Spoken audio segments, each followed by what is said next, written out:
NASA और ESA जैसी बड़ी स्पेस एजेंसीज के मुकाबले काफी कम बजट एलोकेशन के बावजूद पिछले कुछ वर्षों में भारत का राष्ट्रीय अंतरिक्ष संस्थान इसरो स्पेस एक्सप्लोरेशन तथा स्पेस टेक्नोलॉजीज के क्षेत्र में अपनी एक अलग पहचान बनाने में सफल रहा है। चाहे बात अपने पहले ही अटेम्प्ट में एक स्पेसक्राफ्ट को मंगल ग्रह तक भेजने की हो या फिर एक ही साथ 104 सैटेलाइट्स को सफलतापूर्वक लॉन्च करने की, इसने वो कर दिखाया जो इससे पहले तक दुनिया की कोई और स्पेस एजेंसी नहीं कर सकी थी। जो बात इसरो को नासा तथा ईएसए जैसी दुनिया की अन्य स्पेस एजेंसी से अलग बनाती है वो है इसकी कम लागत में स्पेस एक्सप्लोरेशन को अंजाम देने की क्षमता। आमतौर पर स्पेस एक्सप्लोरेशन को एक कॉस्टली अफेयर माना जाता है क्योंकि किसी भी स्पेस एक्सप्लोरेशन प्रोजेक्ट को अंजाम देने में काफी पैसे खर्च होते हैं। यही कारण है कि आपको बहुत ज्यादा स्पेस प्रोजेक्ट्स के बारे में सुनने को नहीं मिलता। पर पिछले कुछ सालों में इसरो ने पूरी दुनिया को ये दिखाया कि कैसे कम बजट में भी स्पेस प्रोजेक्ट्स को सफलतापूर्वक अंजाम दिया जा सकता है। यूं तो इसरो के लगभग सभी प्रोजेक्ट्स अन्य दूसरे स्पेस एजेंसीज के लगभग सिमिलर प्रोजेक्ट से काफी सस्ते ही होते हैं, पर आज के इस एपिसोड में हम बात करने जा रहे हैं इसरो के उस मिशन के बारे में जिससे पूरी दुनिया में इसरो को असली पहचान मिली। जी हाँ, हम बात कर रहे हैं मार्स ऑर्बिटर मिशन यानी कि मंगलयान की, जिसके जरिए मंगल तक पहुंचकर हमारा देश भारत भी उन चुनिंदा देशों की श्रेणी में शामिल हो गया जो अभी तक इस लाल ग्रह तक पहुंचे हैं। पर इस मिशन की खास बात ये थी कि इसरो ने इसे बेहद ही कम पैसों में अंजाम दिया था। ये कितना सस्ता था इसका अंदाजा आप केवल इस बात से ही लगा सकते हैं कि इस मिशन की कुल लागत थी मात्र $74 मिलियन, जबकि लगभग उसी समय मंगल पर ही जाने के लिए नासा द्वारा छोड़े गए मेवन स्पेसक्राफ्ट की लागत थी कुल $672 मिलियन। हॉलीवुड की ग्रेविटी जैसी फिल्मों की लागत भी $100 मिलियन से कहीं ज्यादा होती है। ऐसे में इससे भी कम लागत में एक स्पेसक्राफ्ट को मंगल ग्रह पर भेज देना इसरो की एक बेहद ही बड़ी उपलब्धि थी। पर सवाल ये उठता है कि इसरो ने आखिर ये किया कैसे, यानी कि नासा के मेवन मिशन से कम लागत तथा उसमें इस्तेमाल किए गए तकनीकों से इंफीरियर तकनीक होने के बावजूद आखिर इसरो अपने मिशन को इतने सस्ते में अंजाम देने में किस तरह से सफल रहा। आज की इस एपिसोड में हम इन्हीं सवालों के जवाब देंगे और जानेंगे कि हमारा मंगलयान आखिर मंगल ग्रह तक पहुंचा कैसे। तो चलिए शुरू करते हैं आज का ये एपिसोड।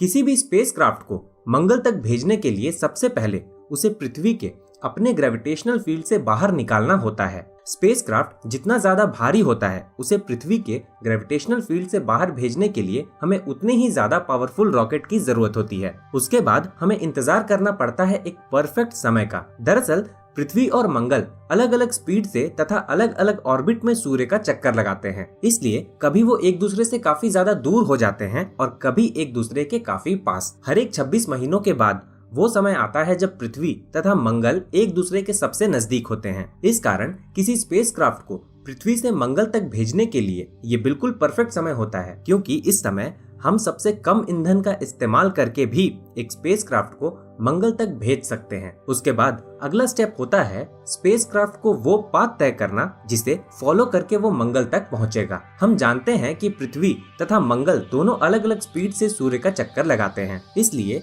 लॉन्च करते समय हम अपने स्पेसक्राफ्ट का टारगेट पोजीशन मंगल के उस समय के पोजीशन को नहीं रखते बल्कि उसके उस पोजीशन को रखते हैं जहां वो महीनों के बाद होगा। इस खास तरह के ऑर्बिट को होम एंड ट्रांसफर ऑर्बिट कहा जाता है। ऐसा क्यों करते हैं इसे आप एक साधारण उदाहरण से समझ सकते हैं। अगर आपको एक हवाई जहाज को शूट करना हो जो तेज गति से हवा में उड़ रहा हो तो आप क्या करेंगे? क्या आप उसकी करंट पोजीशन पर गोली चलाएंगे? जी नहीं, क्योंकि वो तेज गति से उड़ रहा है। अगर आप ऐसा करते हैं तो जब तक आपकी गोली उस तक पहुंचेगी वो काफी आगे निकल चुका होगा। इसलिए इसे उड़ाने के लिए आपको उसके उस पोजीशन को टारगेट करना होगा जहां वो कुछ सेकंड बाद पहुंचेगा। बिल्कुल यही प्रिंसिपल हम एक स्पेसक्राफ्ट को मंगल ग्रह पर भेजने के समय भी फॉलो करते हैं। एनीवे, इस बात का भी डर रहता है कि हमारा स्पेसक्राफ्ट मंगल तक पहुंचने के रास्ते में ही कहीं भटक ना जाए। इसलिए इस बात को इंश्योर करने के लिए कि ऐसा ना हो, हमें जरूरत होती है थ्रस्ट की, ताकि अगर हमारा यान अपना रास्ता भटक जाए तो हम उसे एक बार फिर से सही रास्ते पर ला सकें। सबसे पहले बात करते हैं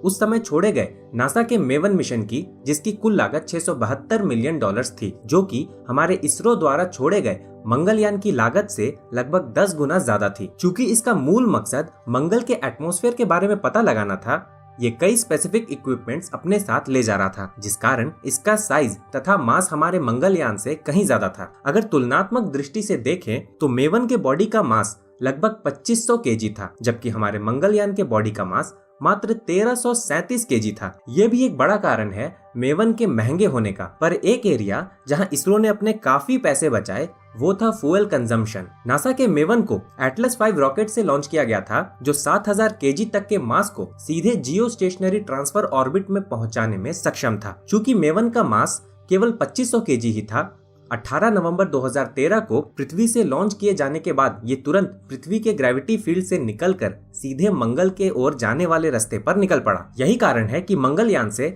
कई दिनों बाद पृथ्वी से लॉन्च किए जाने के बाद भी ये मंगल पर हमारे मंगलयान से 2 दिन पहले पहुंच गया था। हालांकि पावरफुल रॉकेट का इस्तेमाल करने के कारण इसमें फ्यूल कंजम्पशन भी ज्यादा हुआ था, जो दूसरा बड़ा कारण था इसके महंगे होने का। हमारे मंगलयान को लॉन्च किया गया था PSLV C-25 रॉकेट से, जो केवल 1300 केजी मास को ही सीधे जियो स्टेशनरी ट्रांसफर ऑर्बिट में पहुंचाने में सक्षम था। चूंकि मंगलयान का मास इससे कहीं ज्यादा यानी कि 1337 केजी था, नासा की तरह हम इसे सीधे ट्रांस मार्स ट्रैजेक्टरी में नहीं भेज सकते थे। इसलिए ये तय हुआ कि सबसे पहले मंगलयान को पृथ्वी के ऑर्बिट में भेजा जाएगा और उसके बाद मल्टी स्टेप ट्रांजिशन के जरिए इस ऑर्बिट को लगातार बढ़ाया जाएगा और अंत में इसे मंगल के रास्ते पर भेज दिया जाएगा। आइए देखते हैं ये सब कैसे किया गया। PSLV C-25 रॉकेट में 4 स्टेजेस में सॉलिड और लिक्विड के अल्टरनेट प्रोपल्शन सिस्टम का इस्तेमाल किया गया था। सॉलिड और लिक्विड फ्यूल में अंतर ये था कि सॉलिड फ्यूल को एक बार अगर इग्नाइट कर दिया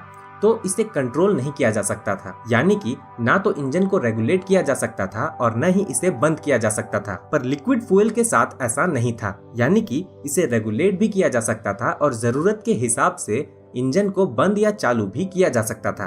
5 नवंबर 2013 को सतीश धवन स्पेस सेंटर श्रीहरिकोटा से मंगलयान को PSLV C-25 रॉकेट के जरिए पृथ्वी से लॉन्च कर दिया गया, जिसने इसे पृथ्वी के लोअर इलिप्टिकल ऑर्बिट में पहुंचा दिया। चूंकि ये एक इलिप्टिकल ऑर्बिट है, इसमें कोई एक पोजीशन पृथ्वी के सबसे ज्यादा नजदीक होता है और कोई दूसरा पोजीशन पृथ्वी के सबसे ज्यादा दूर। जो पोजीशन पृथ्वी के सबसे ज्यादा नजदीक होता है उसे पेरिजी कहा जाता है, जबकि जो पोजीशन पृथ्वी से सबसे ज्यादा दूर होता है उसे एपोजी कहा जाता है। कोई सैटेलाइट जब एक बार इस ऑर्बिट में पहुंच जाता है तो वह खुद ब खुद ही इस ऑर्बिट में पृथ्वी का चक्कर लगाने लगता है। इसके लिए उसे किसी एडिशनल फ्यूल या एनर्जी की जरूरत नहीं होती। ये बिल्कुल उसी तरह है जैसे पृथ्वी अपने ऑर्बिट में सूर्य का निरंतर चक्कर लगाती रहती है बिना किसी एक्सटर्नल एनर्जी के। पर क्या इस ऑर्बिट में एक सैटेलाइट के चक्कर लगाने की स्पीड एक जैसी ही रहती है? जी नहीं।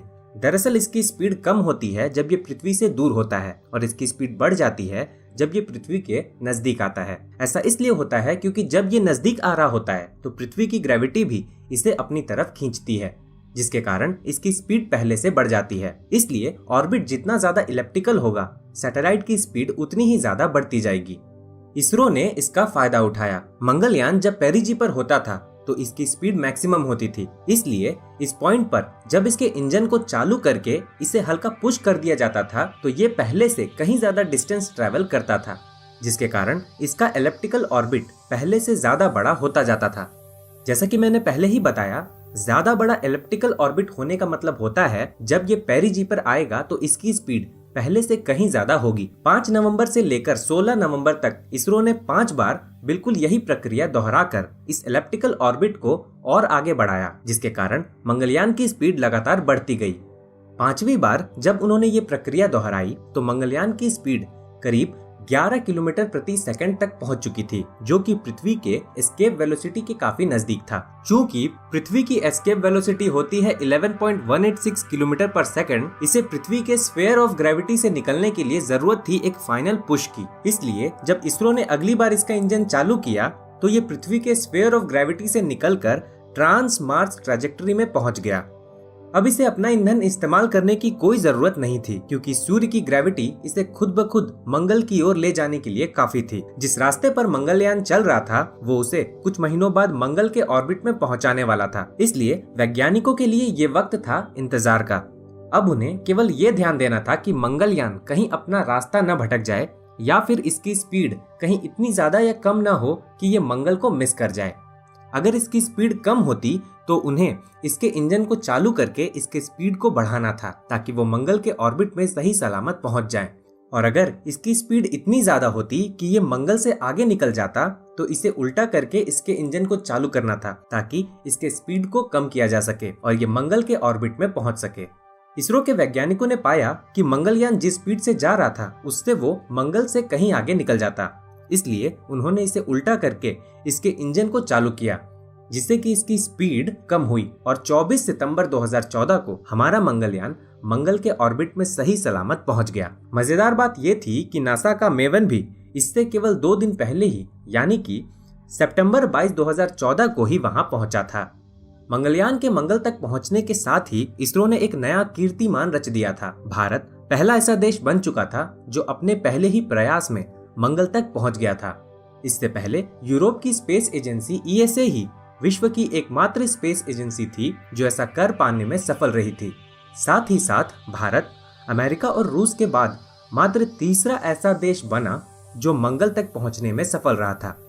मंगलयान की सराहना करते हुए हमारे पड़ोसी देश चीन ने भी इसे प्राइड ऑफ एशिया कहा था। मंगल तक पहुंचने के बाद मंगलयान ने मंगल ग्रह के वातावरण के बारे में हमें कई अहम जानकारियां दी थी, जिसमें वहां मीथेन की मौजूदगी का पता लगाना अहम था, जिसकी अब पुष्टि भी हो चुकी है। मंगलयान प्रोजेक्ट के बाद से इसरो ने अभी तक पीछे मुड़कर नहीं देखा है और गुजरते वक्त के साथ नई नई उपलब्धियां हासिल करता जा रहा है। कहते हैं हम भारतीय जुगाड़ू होते हैं। शायद इसीलिए नासा के मुकाबले काफी कम बजट एलोकेशन के बावजूद भी आज इसरो इससे कदम से कदम मिलाकर चल रहा है। ये तो थी इसरो के मंगलयान की कहानी, पर भविष्य में इसरो कई अन्य स्पेस मिशंस को भी अंजाम देने वाला है, जिनमें चंद्रयान 2 तथा आदित्य L1 अहम है। पर इन मिशंस के बारे में किसी और एपिसोड में जानेंगे। दोस्तों, आज के एपिसोड में बस इतना ही। आशा करता हूँ कि एपिसोड आपको पसंद आया होगा। अगर ऐसा है तो आप इसे लाइक और शेयर करना ना भूलें। अगर आप इस चैनल पर नए हैं तो इसे सब्सक्राइब जरूर करें। तो दोस्तों, मिलते हैं विज्ञान के एक और दिलचस्प टॉपिक के साथ अगले एपिसोड में।